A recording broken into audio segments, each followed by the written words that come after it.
ఏంది ఏం కథ అనేది కూడా మనం కూడా వినే ప్రయత్నం చేద్దాం. కెమెరా జూమ్ పెట్టుకో పిల్లగా.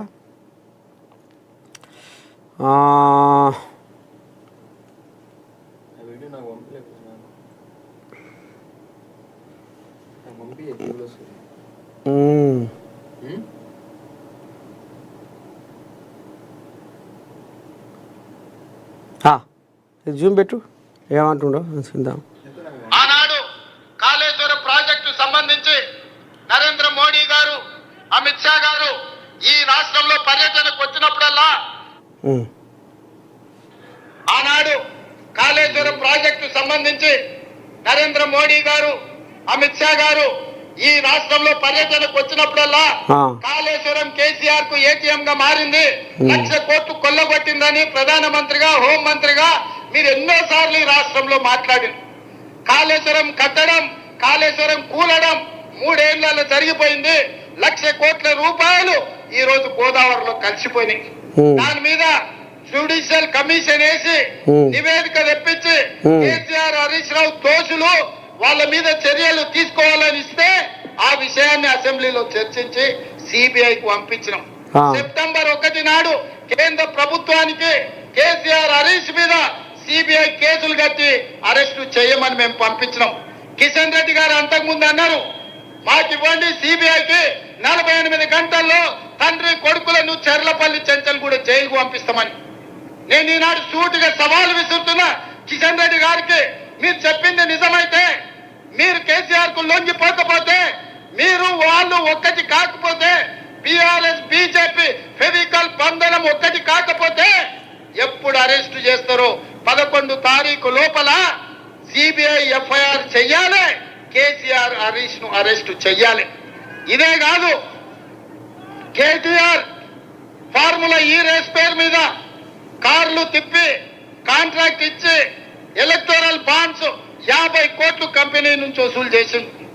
ఆధారాలతో సహా ఏసీబీ కేసు కట్టి అరెస్టు చేయడానికి గవర్నర్ అనుమతి అడిగితే 2 నెలల నుంచి గవర్నర్ దగ్గరనే ఫైల్ ఆగిపోయింది.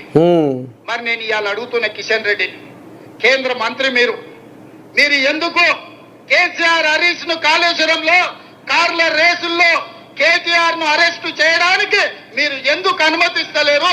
మీ చీకటి ఒప్పందం ఏంది? మీ గూడు పుటానేంది? ఈ ఎన్నికల్లో మీరు ఆత్మహత్య చేసుకొని బీఆర్ఎస్ ను గెలిపించాలని కుట్ర చేస్తలేరా? ఎందుకంటే రేపు బీఆర్ఎస్ బీజేపీలో విలీనం అవుతుంది. ఇది నేను చెప్పలే, కేటీఆర్ సొంత చెల్లెలు చెప్పింది.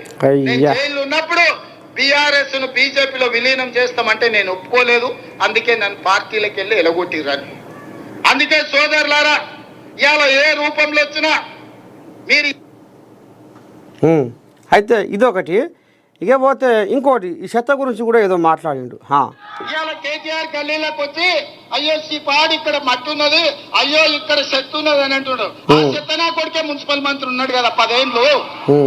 ఈ చెత్త పెరగడానికి, ఈ మోరీలు నిండడానికి, ఇవన్నీ సర్వ చరిత్రలకు, సర్వ రోగాలకు కారణం వాడే కాదా? ఆ మున్సిపల్ చెత్తకుని కాడ కట్టేయండి ఒక్కరోజు, అప్పుడు తెలుస్తుంది. 10 ఏళ్ళు మంత్రిగా ఉండి పలిచి బెంచ్ కార్లలో తిరిగిండు. ఇవాళ బెంచ్ కారు పంచర్ అయ్యి షెడ్డుకు పోయిందని ఆటోలలో తిరిగి మీ ముందర నటిస్తున్నాడు.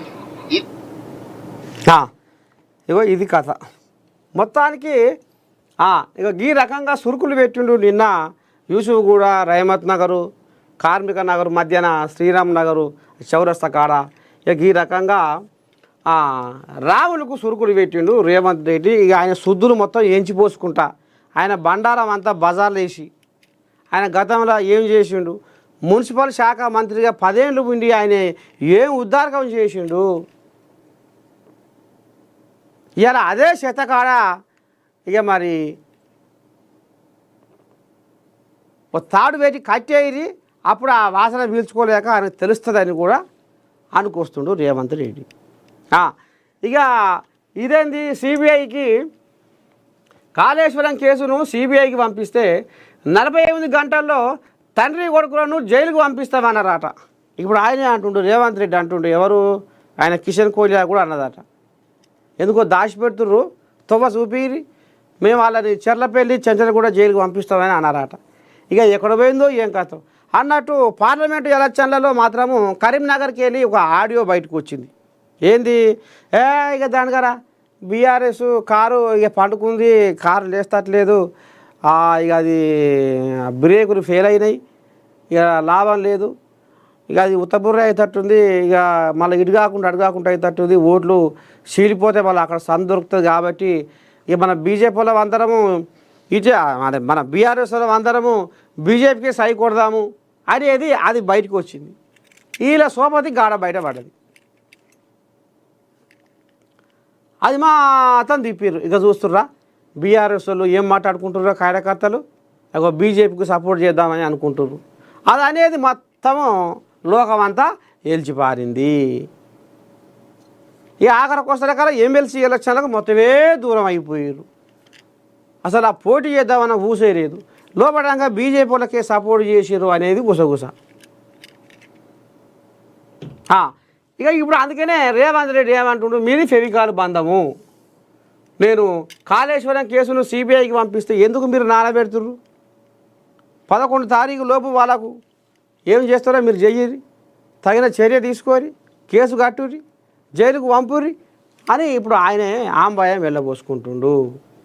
పొడుగు నుంచి పొడుగు దాకా ఇదే పని, ఇదే కథ, ఇదే నానబెట్టే వ్యవహారమేనా అనేది ఇప్పుడు రేవంత్ రెడ్డి ఆంబాయం వెళ్ళబోసుకుంటుండు. సరే, ఇక ఈ కథ ఇట్లా ఉంది.